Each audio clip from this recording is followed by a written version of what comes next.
오늘 연중제 10주일에는 그동안 2달 가까이 준비해온 어린이들이 천연성체를 하는 날이기도 합니다. 우리 수녀님과 선생님들 가르치고 지도해 주느라고 수고 많이 했습니다. 또 부모 되시는 여러분들도 천연성체 준비에 많은 협조와 함께 기도해 주심에 감사드립니다. 또 열심히 교리를 배우고 이제 천연성체하는 어린 여러분들은 주님을 모심으로 인해서 주님과 함께하는 삶을 살게 되는데 이것 또한 큰 은총이기에 스스로 감사드리고 또 열심히 배운 어린 여러분들에게도 축하를 드립니다. 오늘 누가복음 7장의 주제는 과부의 아들을 살리신 이야기입니다. 가파르나움에서 백인 대장의 종을 낫게 하신 예수님은 곧바로 제 아들과 함께 북동쪽에 위치한 나인이라는 고을로 가셨습니다. 가파르나움은 갈릴리아 호수 근처에 있는 도시고 예수님의 전도활동 무대였습니다. 나인은 아주 변두리에 있는 조그마한 마을이었습니다. 가파르나움에서 나자렛까지가 62km였고 나자렛에서 나인까지가 9.6km이니 예수님 일행은 약 72km인 180리의 장거리를 이동해 가셨습니다. 길을 가시다가 갑자기 나인이라는 성문에서 나오는 장례 행렬을 만나셨습니다. 제 아들과 군중들은 그냥 지나치려고 했는데 예수님은 걸음을 멈추셨습니다. 왜냐하면 거기에는 외아들을 잃고 슬픔과 고통 속에서 울부짖고 있는 한 과부가 있었기 때문이었습니다. 예수님의 관심은 죽은 아들에게 있었던 것이 아니라 슬퍼하는 어머니에게 집중되었습니다. 그는 남편을 일찍 잃었을 뿐만 아니라 이제는 하나밖에 없는 외아들마저 세상을 먼저 떠내보내면서 찢어진 마음으로 상녀를 따르며 비통해하고 있었습니다.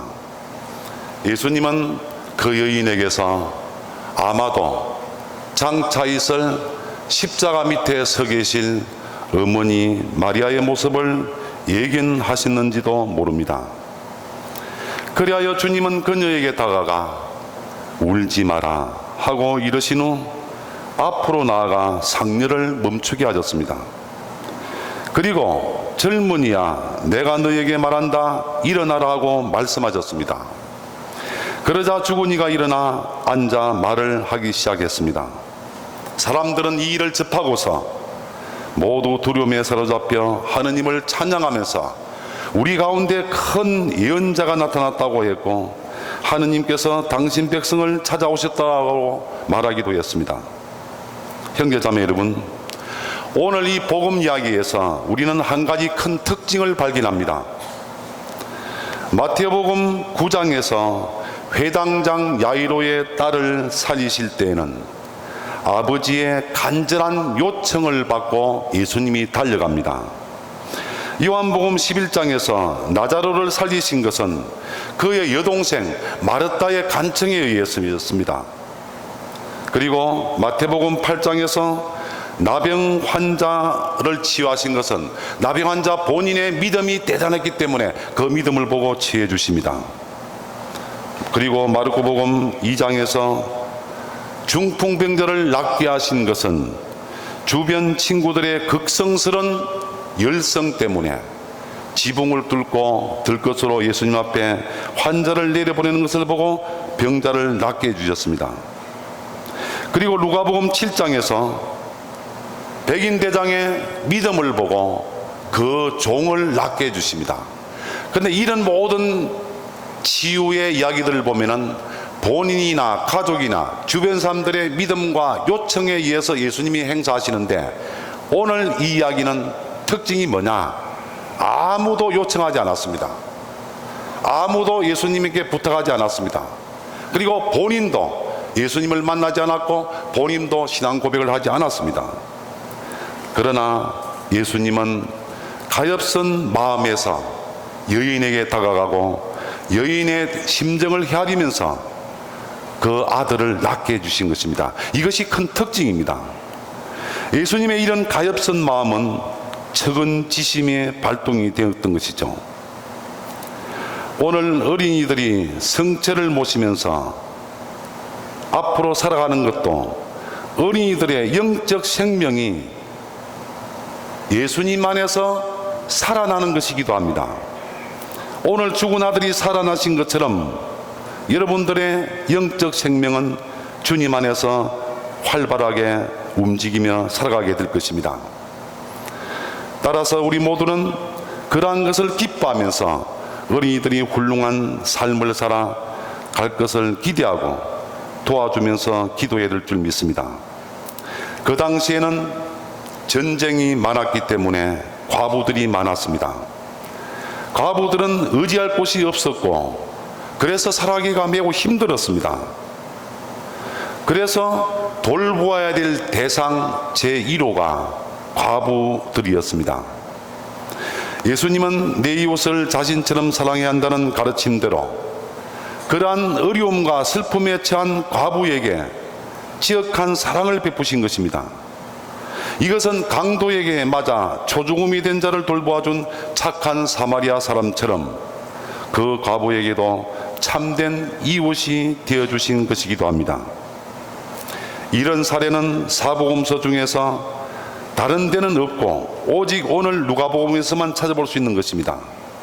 그리고 루카는 이 복음을 기록하면서 복음 첫 부분에 예수님을 주님이라고 표현합니다.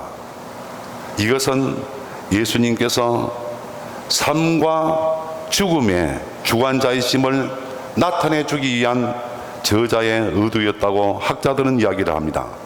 신자 여러분, 우리는 오늘 이 복음 이야기를 통하여 한 가지 중요한 교훈을 얻어야 합니다. 그것은 주님께서는 언제 어디서나 우리와 함께 계신다는 것입니다. 우리가 어디에 있든 무엇을 하든 우리는 주님과 함께 계심을 알아야 되는데 우리가 그것을 못 느끼고 있다는 것입니다. 특별히 나인의 과부에게서처럼 슬픔 속에 있는 우리, 아픔을 겪고 있는 우리들과 늘 함께 계신다는 것입니다. 우리가 슬퍼하고 괴로워할 때는 주님이 더 우리보다 슬퍼하시고 괴로워하신다는 사실을 오늘 복음을 통해서 우리는 알 수 있습니다. 우리가 아파할 때는 주님은 우리보다 더 크게 아파하시면서 우리에게 측은지심을 보여주신다는 것입니다. 그것을 우리는 깨닫고 알아야 되는데 그걸 우리가 못 느끼고 산다는 것입니다. 그러므로 우리가 괴롭거나 힘이 들 때일수록 오늘 복음 내용을 통하여 용기를 내서 머리를 들고 주님을 바라보아야 합니다. 그리고 주님의 자비를 간절히 청해야 합니다. 그렇게 하기 위해서는 자주 미사에 참여하여 영성체 함으로써 주님을 우리 안에 모실 때 더 가능해집니다. 또 성경 봉독과 기도를 함으로써 주님의 현존을 깊이 깨달아야 합니다. 그뿐만 아니라 우리도 어려움에 처한 이웃들에게 참된 이웃이 되는 사랑을 실천할 때 우리는 주님을 느낄 수 있고 주님의 현존을 깨달을 수 있게 될 것입니다. 그러한 주님과 함께 살아갈 때 우리는 어려움과 괴로움과 슬픔도 극복해냈을 뿐만 아니라 죽은 사람까지 살려주시는 주님께서는 우리에게 더 큰 일을 해 주시리라고 믿습니다. 아무쪼록 우리는 늘 함께 계시는 주님을 체험하고 깨달으면서 주님의 자비를 청하도록 노력합시다.